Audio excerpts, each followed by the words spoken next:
केजरीवाल से जुड़ी भ्रष्टाचारियों की वो कहानी जिसे सुनकर पूरा विपक्ष भी हुआ हैरान। आखिर सच्चाई आने पर क्यों जेल में ही रोने लगे केजरीवाल लगा रहे भाजपा पर आरोप। ईडी को अपने इशारे पर नचाकर भाजपा नेता करा रहे हैं ये काम।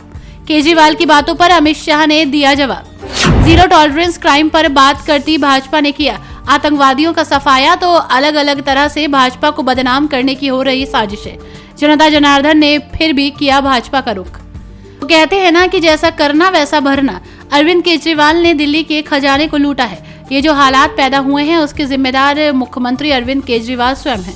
अरविंद केजरीवाल वो आदमी हैं जो अपने IAS की नौकरी छोड़कर, इनकम टैक्स की नौकरी छोड़कर दिल्ली की सड़कों पर उतरे थे इस देश के लोकतंत्र को बचाने के लिए, देश के संविधान को बचाने के लिए। लेकिन 21 मार्च शाम को अचानक खबर आई कि ईडी की टीम दिल्ली के मुख्यमंत्री अरविंद केजरीवाल के आवास पर पहुंची है। मामला दिल्ली शराब नीति घोटाले से जुड़ा है। ईडी की टीम केजरीवाल के घर के अंदर पहुंची। फिर खबर आई कि ईडी केजरीवाल से सवाल जवाब कर रही है। उनका मोबाइल फोन भी जब्त कर लिया। 2 घंटे तक सवाल जवाब के बाद ईडी ने केजरीवाल को उनके आवास से गिरफ्तार कर लिया। केजरीवाल ने रात ईडी के लॉकअप में ही गुजारी। केजरीवाल ऐसे पहले CM बन गए जो पद पर रहते हुए गिरफ्तार हुए। CM अरविंद केजरीवाल की गिरफ्तारी को लेकर चर्चाएं पहले से जारी थीं। केजरीवाल बीते लगातार 2 सालों से दिल्ली की राजनीति में चर्चाओं में रहे। शराब घोटाले की जद में आम आदमी पार्टी के शीर्ष नेता आते रहे। मुख्यमंत्री केजरीवाल खुद भ्रष्टाचार के खिलाफ लड़ाई लड़ने की मुहिम के साथ राजनीति में उतरे थे, लेकिन अब वो खुद भ्रष्टाचार के आरोप में बुरी तरह से घिर गए हैं। हरियाणा में जन्मे केजरीवाल IIT खड़गपुर के पूर्व छात्र हैं।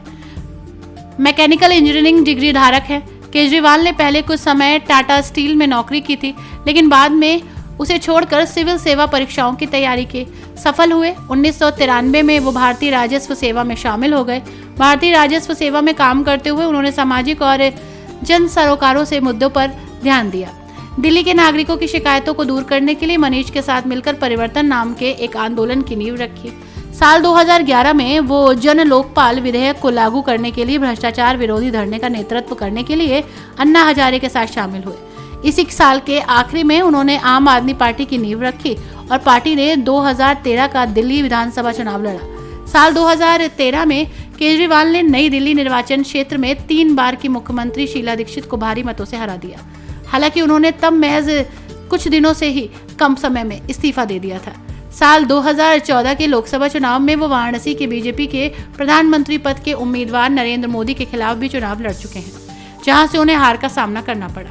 साल 2015 में केजरीवाल अपनी पार्टी की भारी जीत के बाद सत्ता में फिर से लौटे और 70 में से 67 सीटें हासिल की।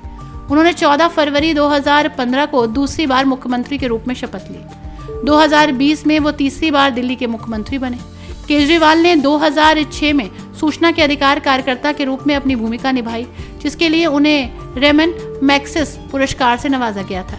लेकिन जिस केजरीवाल ने भ्रष्टाचार के खिलाफ कभी सबसे बड़ी लड़ाई लड़ी थी, उनके ऊपर भ्रष्टाचार के आरोप लग गए। CM की कुर्सी पर रहते हुए उन्हें भ्रष्टाचार के मामले में गिरफ्तार होना पड़ा। अब देखना होगा कि इस मामले में आगे क्या होता है। केजरीवाल पर जो आरोप लगे हैं वो सही पाए जाते हैं या फिर वो गलत साबित होते हैं। Bureau report TNF today.